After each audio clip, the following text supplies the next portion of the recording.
wa BMU waweze kuendeleza kazi zao.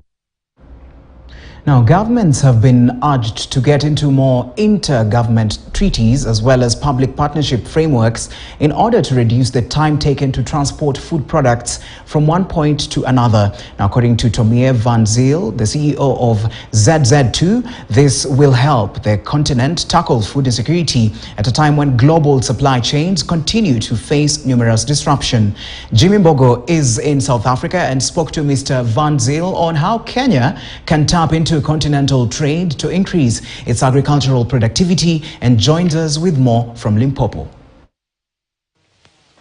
Well, indeed, a very good afternoon to you too, Nyakundi. As you rightfully said, that we follow the story wherever that story is. And today we're in South Africa just following up a story on agriculture. Now, you'll remember that Kenya is among the few about 8 countries that have been allowed to sort of pilot the Africa Continental Free Trade Area, and one of the key areas that we have been looking at is the export market.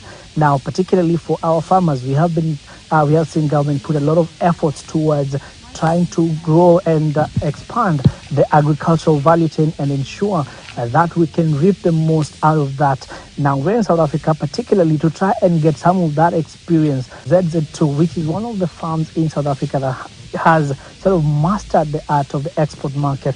And Tomie van Zyl is my guest this afternoon. I just want to get some of his experience and what lessons can Kenyan farmers learn about tapping into the export market and reaping the most. Tomie, thank you so much for making time to speak to us.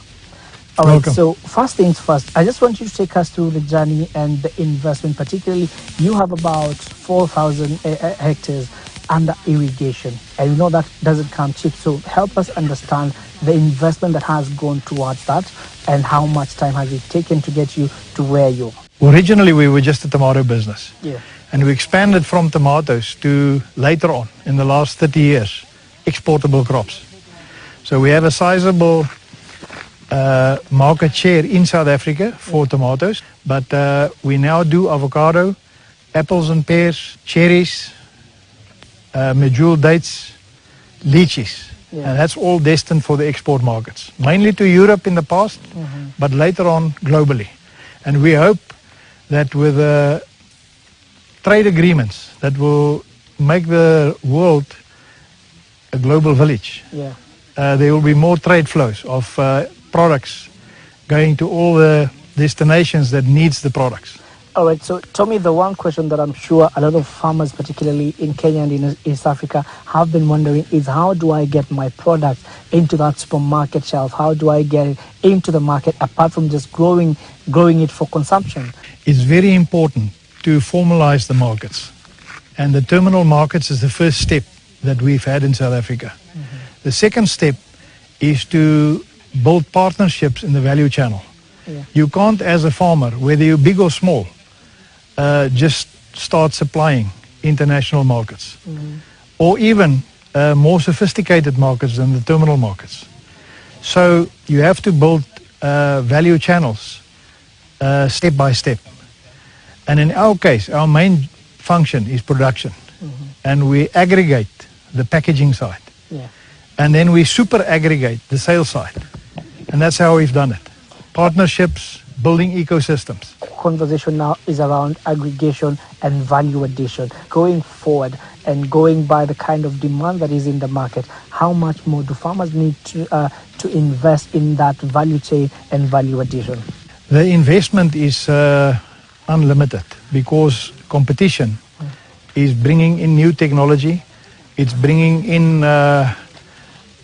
new products, and you have to pay attention.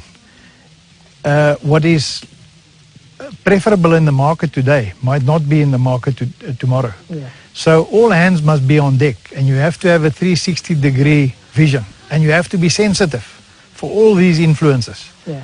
so that you can be relevant in your endeavors.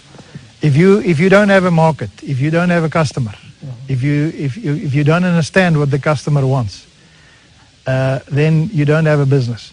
Also, what makes it more complicated nowadays, the customers also want to make sure that the product they consume are produced according to standards. Yeah. So the accreditations in each one of the markets we operate is also very important. Accreditations in terms of your processes, but also how you work with all the stakeholders, especially the people that you work with in your company. We're seeing a lot of consumers moving towards organically grown foods. How has that changed the business for you?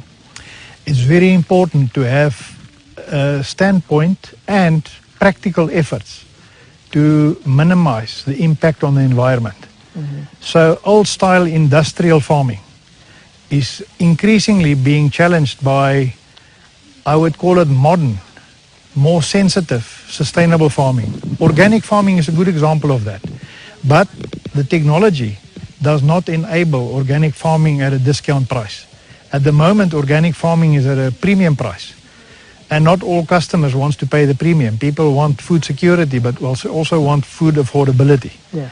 So our interpretation is to find alternatives to industrial inputs.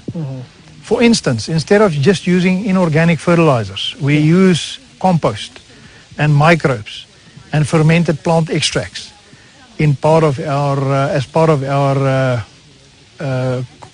production process. Yeah. Now that can happen on the plant feeding side, but it can also happen on the plant protection side. And then technology to assist with interpreting what to do. Irrigation, for instance, is an age-old challenge. How much to irrigate, when to irrigate. And technology is helping us there to save a lot of water from drip irrigation, but also irrigation scheduling techniques. All right. Now, all of that together and many others translates into you relevant to the customer. All right, thank you so much, Tommy. And of course, you've already answered my question on how to harness technology to be able to increase your yield. And of course, Nyakundi will be giving you more details from this side.